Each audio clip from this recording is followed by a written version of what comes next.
우리가 은퇴 후의 삶을 준비할 때 전원 생활을 하고 싶다고 생각하시는 분들이 매우 많습니다. 그렇다면 대한민국에서 노후에 살기 좋은 지역은 어디가 있을까요? 몇 년 전부터 코로나 확산으로 시중에 돈이 많이 풀리다 보니 부동산 가격이라든지 물가가 너무 많이 올랐는데요. 우리가 노후에 살고 싶은 곳을 선택하기 전에 먼저 내가 가지고 있는 경제적인 능력 범위 내에서 어디로 갈 것인가를 생각해 보아야 합니다. 3, 40년 가까이 긴 세월 현직에서 정신없이 바쁘게 살다가 드디어 퇴직하여 노후 생활을 준비하면서 어떤 곳에 정착할지 고민하게 됩니다. 한때는 인적이 드문 고즈넉한 곳에서 조용하게 사는 것이 퇴직 남성들의 로망이었지만 최근에는 그러한 경향이 많이 바뀌었습니다. 먼저 퇴직한 선배들이 시골로 귀향하여 전원주택을 짓고 생활하면서 겪은 좋지 않은 사례들이 많이 소개된 탓도 있습니다. 꿈에 부풀어 큰돈을 들여 전원주택을 짓고 귀촌했지만 막상 닥친 현실은 예상과 너무나 달랐다는 것이지요. 제가 아는 어느 분은 부부가 함께 공직에서 명퇴하여 농촌 전원에 2,000평가량의 과수원을 구입하여 시골로 들어간 사례가 있습니다. 어린 시절 시골에서 성장하여 과수원에 대한 환상이 있었다고 하더군요. 두 분의 일시 퇴직금도 거액이었고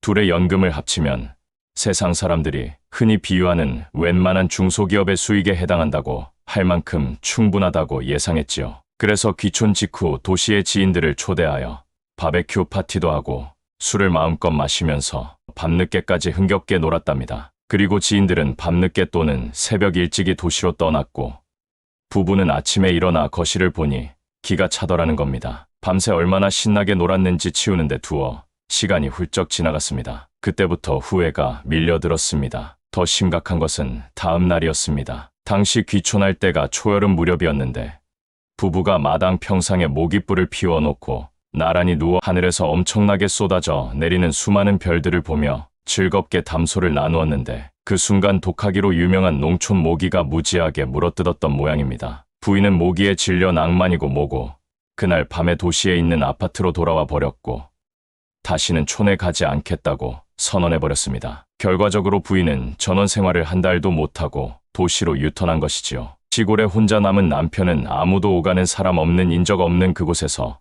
하루하루 무료하게 보내게 되었습니다. 처음엔 소설책도 보고 유튜브 동영상을 보면서 며칠을 보냈는데 그것도 하루 이틀이지 사람 할 짓이 아니라더군요. 시골 농촌은 초저녁부터 불이 꺼지니 깜깜한 농촌에서 홀로 긴긴 밤을 보낸다는 것이 너무나 힘든 일이었다고 합니다. 더욱이 과수원은 마을에서 조금 떨어진 곳이라 밤에는 아무도 찾지 않아서 혼자 넓은 공간에 있으니 무서움도 느끼게 되었지요. 남편도 귀촌하고 불과 한 달 만에 도시로 복귀하려고 마음먹을 정도였습니다. 그래서 4억 가까이 들여 지은 전원주택을 매물로 내놓으려고 차를 타고 1시간가량 읍내로 가서 그곳에 부동산에 들렀더니 부동산 소개소 공인중개사께서 그 전에 받아 놓은 대기 전원주택 매물들을 언급하며 아무래도 경기 탓인지 잘 안 팔릴 것 같다고 말해 주었습니다. 거액을 들여 멋지게 지은 집인데 팔리지 않다니 하는 답답한 마음뿐이었지만 그래도 매매를 부탁해 놓고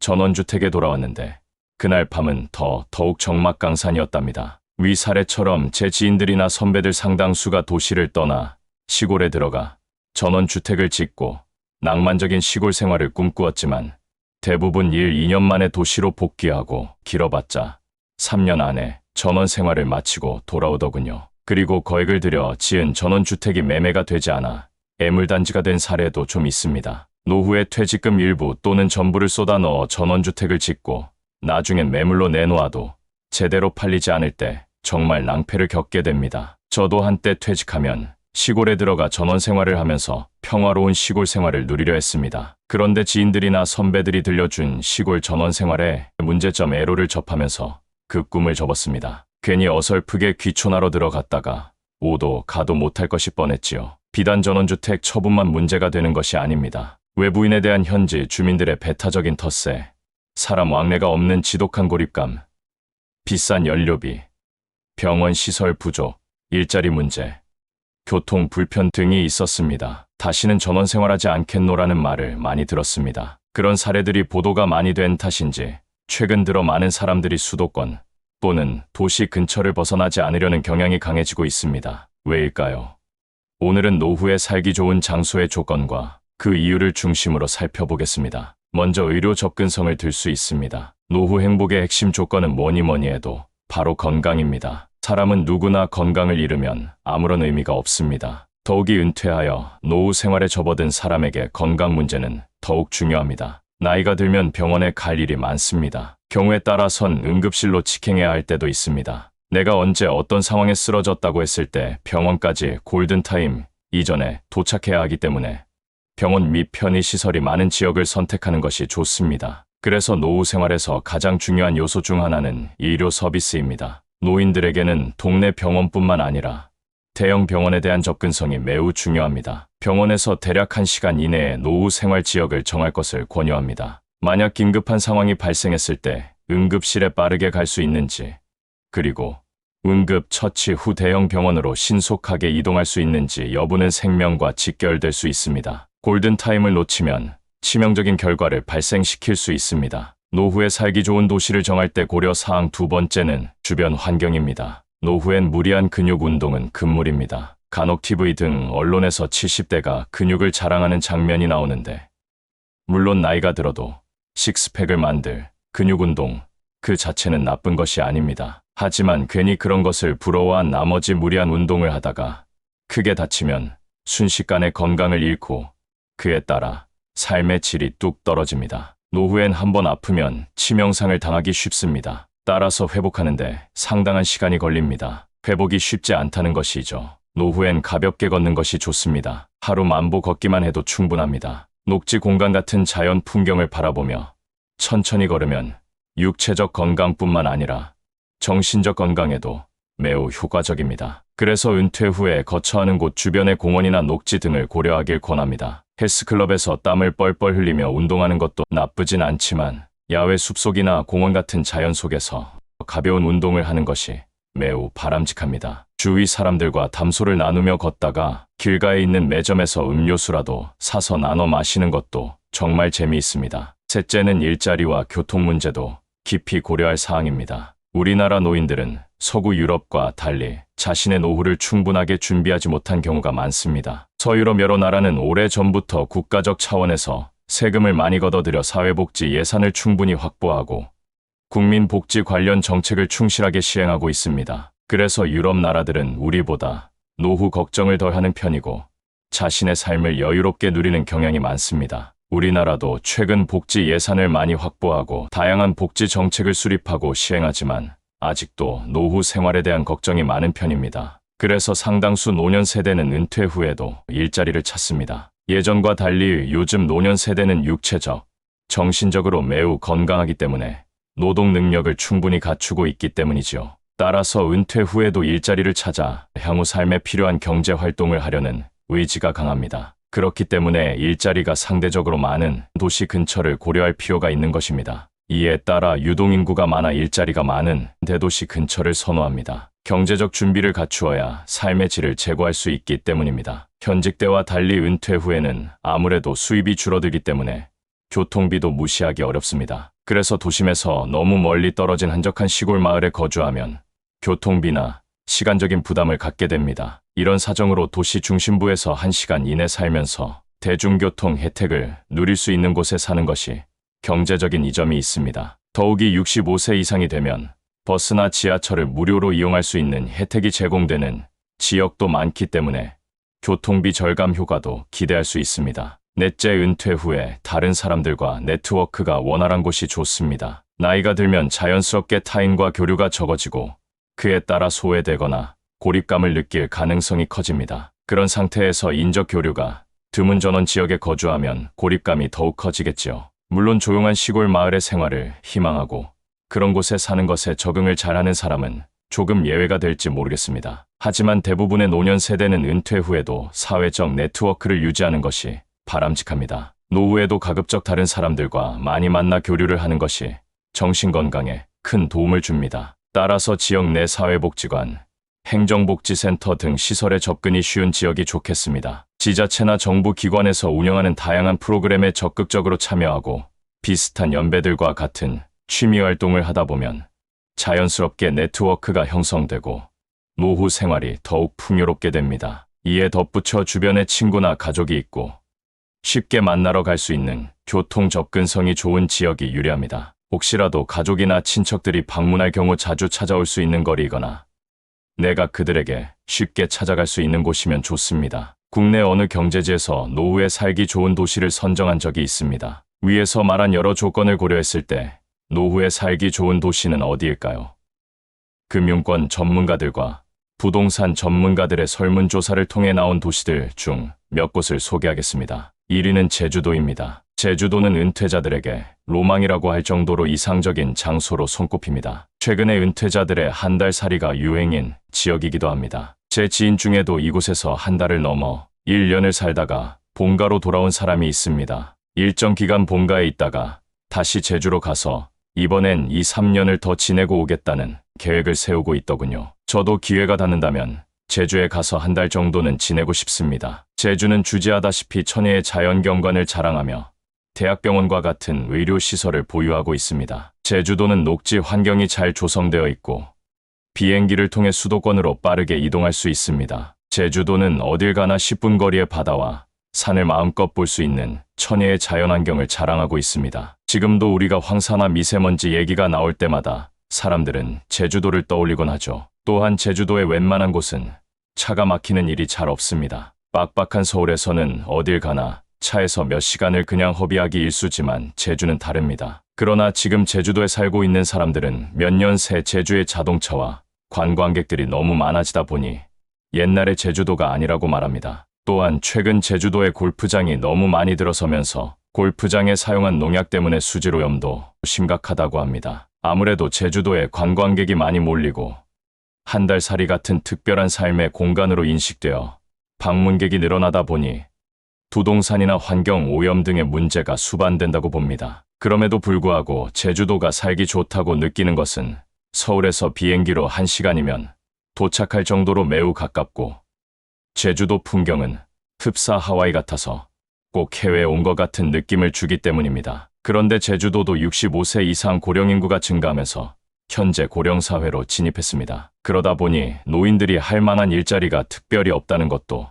단점이 될 수 있을 것 같습니다. 노후를 제주에서 보내고 싶다면 경제적 여유는 필수일 것 같습니다. 2위부터는 조사 기관이나 시기별로 조금 변동이 있습니다만 노후에 살기 좋은 도시 2위로 양평을 꼽는 조사 결과가 많습니다. 서울로의 접근성이 좋은 지역으로 호평을 받고 있는 양평은 의료, 일자리, 네트워크 등 모든 면에서 완벽한 조화를 이루고 있어 은퇴자들에게 매력적인 곳입니다. 최근 몇 년 사이 부동산 가격이 상승하기는 했지만 경제적으로 여유가 있는 분들이라면 양평을 적극 추천합니다. 언제든지 지하철로도 갈 수 있고 여러 가지 편의성 때문에 양평을 많이 선호하는데요. 서울과 가까우면서도 녹지 공간이 많고 자연환경이 좋은 데다 무공해 지역이라고 해서 농사를 지을 때 아예 무공해로 지을 수 있는 지역도 있고 전원주택 단지가 굉장히 잘 발달되어 있는 곳이 양평입니다. 방범시설도 잘 되어 있고 편의시설도 어느 정도 갖춰져 있기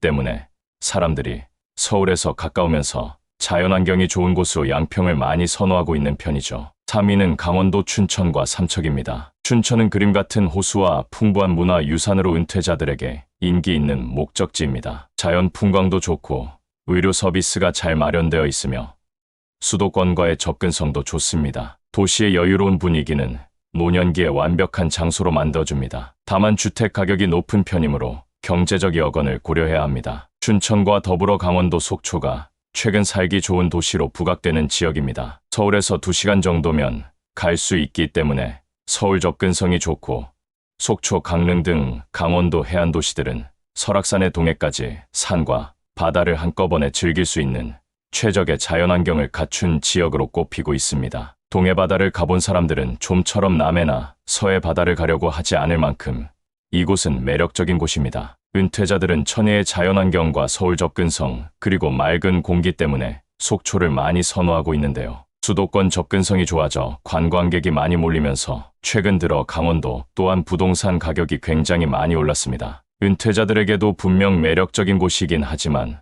부동산 가격의 급상승에 따른 경제적 부담을 고려하여 이곳에서 노후 생활을 할 것인가를 보다 세밀하게 살필 필요가 있습니다. 그리고 이 지역에 특이한 점이 있는데 해안가 주변의 아파트 가구 수가 속초시 인구보다 훨씬 많습니다. 이 이야기는 수도권에 있는 사람들이 속초 해안가 주변을 중심으로 세컨하우스를 많이 가지고 있다는 뜻이 됩니다. 아무래도 수도권에서 경제적 여유가 있는 사람들이 세컨하우스 성격으로 해안가 풍광이 좋은 곳을 선점하여 값비싼 전원주택을 지어서 여유로운 삶을 누리고 있다고 보아야 하겠지요. 12권 밖에는 경남 통영거제 등 남부해안 도시들이 많은 표를 받았는데요. 통영은 수도권에서 상당히 멀리 떨어진 곳으로 수도권 접근성이 쉽지 않은 것을 문제로 지적할 수 있을지 모르겠습니다만 아름다운 해양도시로 전국에서 수많은 관광객이 찾는 곳입니다. 사계절 온화하고 따뜻한 날씨에 물가가 대체로 저렴해 노후 생활하기 유리하며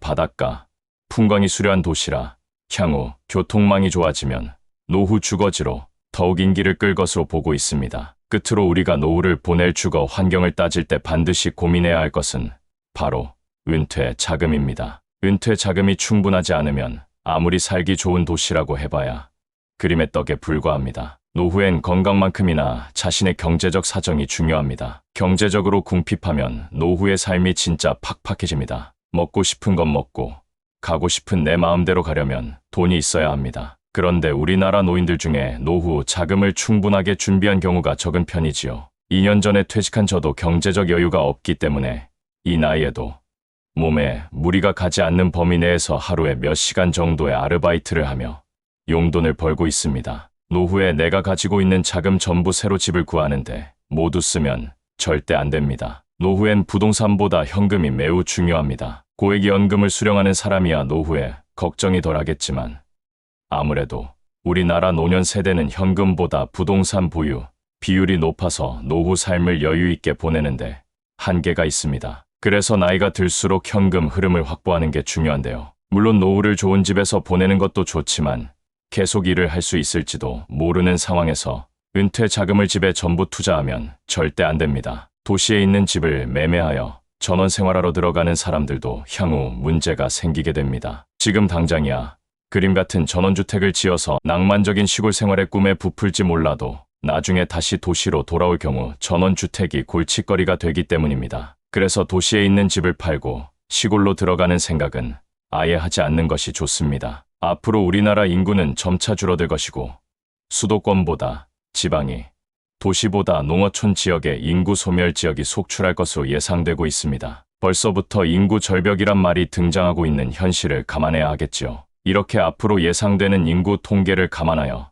전원주택에 올인하는 것은 현명하지 못한 선택입니다. 대신에 나이가 들어 전원 생활을 즐기고 싶은 분들이나 수도권에 있는 집을 가지고 있는 분들이 도시를 떠날 때 전세나 월세를 놓고 시골로 갈 것을 추천합니다. 아직도 전원 생활에 로망을 갖고 있는 은퇴자들이 흔히 범하는 것 중에 하나가 농촌의 땅을 사서 집을 짓고 텃밭에 채소를 키우는 꿈입니다. 시골 출신도 은퇴 후에 농촌 생활하는데 불편을 느끼는 상황에서 도시에서 긴 세월 생활하다가 농촌 시골로 들어가 텃밭에 채소를 키우며 노후를 보내는 것은 생각보다 만만치 않습니다. 시골 출신인 제가 그건 자신있게 말씀드릴 수 있습니다. 은퇴자들이 그런 꿈을 갖고 시골로 들어가면 대부분 노후 파산을 겪게 마련입니다. 또 농촌 전원 생활에서 반드시 염두에 두어야 할 것은 현지 주민들의 텃세입니다. 이거 생각보다 심각합니다. 도시에서 아파트 생활하는 것과 달리 전원 생활은 어쩔 수 없이 마을 공동체 활동을 해야 합니다. 현지 주민들의 텃세에 따른 갈등에 못지않게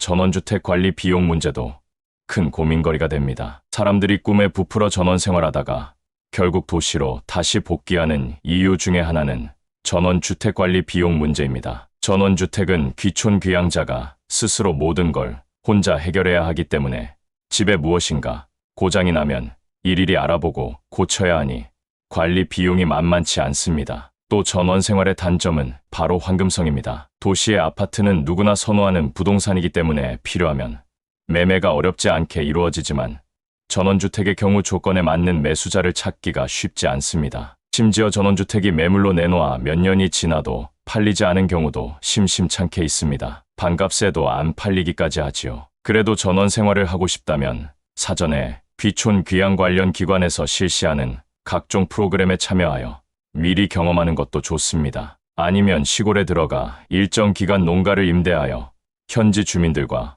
어느 정도 낯을 익혀 서먹서먹하지 않게 적응하는 방법도 추천할 만합니다. 시골에는 빈집도 많기 때문에 그런 집에 전세나 월세로 살아보시면서 동네 사람들과 어울려보고 농사도 지어보고 시골에서 사는 것이 1년 내내 좋은지도 경험해보고 결정하시기를 추천드립니다. 어쨌든 사전에 알아보지도 않고 무조건 땅을 사서 집을 짓는 것은 절대 해서는 안 됩니다. 노후에 갑자기 병원비가 필요하다든가 자녀들 때문에 급한 돈이 필요할 때 전원주택에 노후 자금이 묶여버리면 아주 힘들게 되겠지요. 그래서 노후엔 여러 가지 상황을 대비하여 가급적 부동산보다 현금 흐름을 확보해야 합니다. 최악의 경우 도시 아파트를 처분하여 자녀들에게 판매 금액을 나눠주고 노부부가 아무 대책 없이 시골로 들어가는 것입니다. 자녀들과 어떻게 합의를 했는지 모르지만 노후엔 갖고 있는 재산을 몽땅 처분하여 자식들에게 넘기는 순간 애물단지로 변하고 자식들로부터 버림을 받게 된다는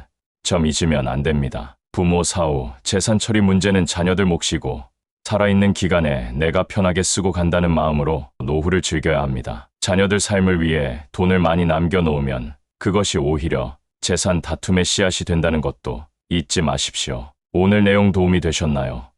다음 인생 이야기에서 보다 유익한 내용으로 찾아오겠습니다. 끝까지 시청해 주셔서 감사합니다.